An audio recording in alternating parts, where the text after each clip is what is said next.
Aujourd'hui, on va parler un petit peu de la période des vacances, une période qui malheureusement cause pas mal de soucis aux parents, puisque durant cette période, surtout pour les parents qui travaillent, ils ont beaucoup de mal à satisfaire leurs enfants.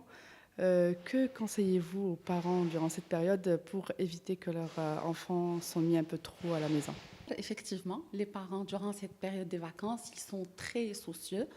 Ils se mettent une pression incroyable par rapport aux vacances de leurs enfants. Donc, on se retrouve avec, dès le mois d'avril, on commence à chercher, il faut les occuper, ils vont s'ennuyer.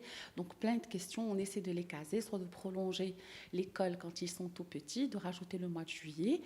Et puis, cette pression, elle augmente avec le nombre d'enfants et puis avec l'âge des enfants. Donc, moi, personnellement, ce que je recommande aux parents, j'en suis d'abord une, donc je vis ça principalement avec mes enfants. La première des choses, c'est que c'est très important pour qu'un enfant sente les vacances. C'est quoi les vacances pour un enfant? D'abord, il faut définir les vacances pour un enfant. Pour un enfant, les vacances, c'est un moment de liberté. C'est un moment de ne rien faire. Et nous, les parents, on se soucie de ce mot-là. Ils n'ont rien à faire. Donc, c'est pas normal. Donc, il faut qu'on les occupe. Donc, ça, c'est la première des choses. Il faut qu'on les laisse à ne rien faire. Et puis, quand on leur choisit des activités, je recommande vivement à ce qu'on les laisse, eux, choisir leurs propres activités, leur propre rythme. D'accord? Et le fait de ne rien faire, ça augmente l'ennui, oui, mais ça augmente l'imagination, ça augmente la curiosité, ils se posent des questions, ils observent leur environnement. Donc du coup, ça augmente leur créativité, ils deviennent plus créatifs, ils commencent à chercher de par-ci, par-là, qu'est-ce qu'ils peuvent créer, qu'est-ce qu'ils peuvent faire. Et comme ça, ils peuvent vraiment s'occuper eux-mêmes. Donc, ils sont responsables de leur temps. Maintenant, il y a des activités que je recommande aux enfants, de simples activités au quotidien, surtout aux parents qui travaillent, parce que c'est là où le souci se pose, c'est quand la maman ou le papa est dehors toute la journée. Une fois il rentre, il trouve l'enfant, pour lui, il s'est ennuyé, il n'a rien fait, donc c'est comme si sa journée n'a pas été productive. Alors, ce que je conseille aux parents, c'est de prendre un temps. Par exemple, aujourd'hui, les journées sont longues d'été. Donc, qu'est-ce qu'on peut faire? On peut rentrer à la maison vers 18h30, 19h. Un jour, je peux prendre les enfants ou mon enfant bord de mer pour qu'il se dépense, pour qu'il court, il marche, il joue pieds nus dans le sable. Moi aussi, je réveille l'enfant intérieur qui est en moi. Donc, je peux courir avec lui, jouer avec lui. Du coup, il y a deux choses. En même temps, c'est un enfant qui s'épanouit parce qu'il est avec les parents ou l'un des parents.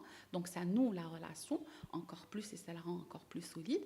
Et puis, c'est un enfant qui exploite le monde extérieur. Et les enfants, à tout âge, ils adorent exploiter, ils adorent la curiosité, chercher, découvrir, poser des questions, se dépenser tout court. On peut par exemple un autre jour prendre les enfants en vélo, en trottinette, avec un ballon, et puis les faire sortir à l'extérieur. Ça, c'est très important. Puis aussi, il y a des activités qu'on peut faire à la maison.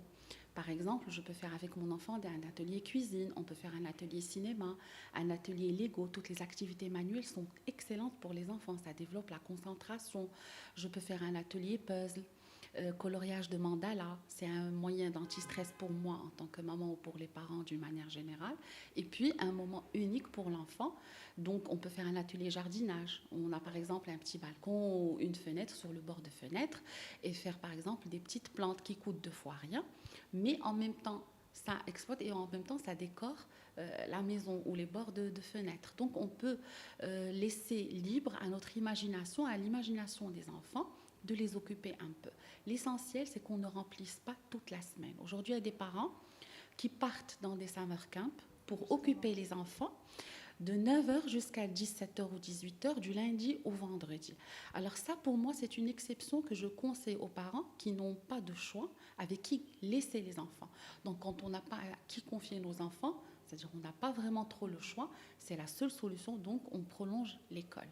Mais sinon, si on a qui garder les enfants, ça vaut mieux. On fait des activités, je suis pour les activités, mais à une, deux, trois fois par semaine maximum.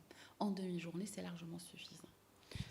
D'accord. D'accord. J'allais justement vous poser la question par rapport au summer camp. Oui.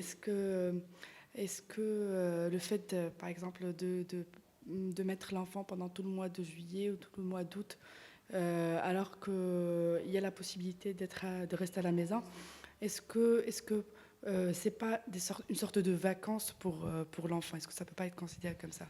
Pas vraiment, parce que les vacances pour enfants toute l'année, l'enfant, qu'est-ce qu'il a? Il subit, et je dis bien il subit, le réveil matinal, des horaires, un emploi du temps. Et qui dit des horaires matinales dit qu'il va dormir tôt. Donc il ne change pas vraiment ses habitudes. Alors pour les vacances, c'est un moment de liberté. Et quand on dit liberté, ça veut dire on met des limites. D'accord, mais on le laisse choisir. Il peut dormir à 23 heures, il peut se réveiller jusqu'à 10 heures, il peut glander. Un enfant doit glander à la maison, doit se retourner, ne rien faire un moment. C'est comme ça qu'on développe la créativité. Si on organise sa journée selon nous ce qu'on veut ou selon le summer camp, toute la journée, tout le mois de juillet ou tout le mois d'août, du lundi au vendredi, ça ne lui laisse aucun moment libre. Il va rentrer à 17 heures et c'est ce que cherchent les parents. À 17 heures esquinté, il va vouloir manger, se doucher et dormir. Et rebelote le lendemain. Donc, on n'a rien fait. Pour lui, c'est l'école à côté de l'école. Même si les activités changent, même s'il se plaît, parce que les enfants ont une capacité d'adaptation incroyable. Donc, il se plaît, oui, parce qu'il rencontre de nouveaux amis, parce qu'il découvre des activités, oui, mais au final, il ne sent pas réellement l'objectif et vraiment le vrai intérêt des vacances.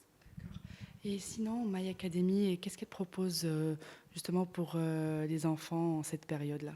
Alors, pour My Academy, on est dans les jeux éducatifs des enfants. Donc, ce qu'on propose, il y a plusieurs ateliers.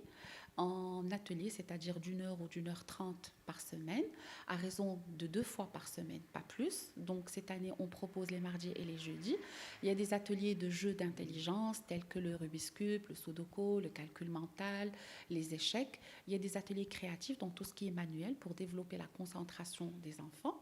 Et puis, il y a des ateliers de philosophie. Donc, c'est pour pousser l'enfant à s'accepter, à accepter l'autre, à être dans l'écoute, à apprendre à écouter l'autre et à s'écouter.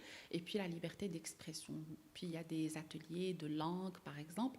Mais tout ça, c'est 1 heure, 1 h 30, 1 à 2 fois par semaine, sans plus.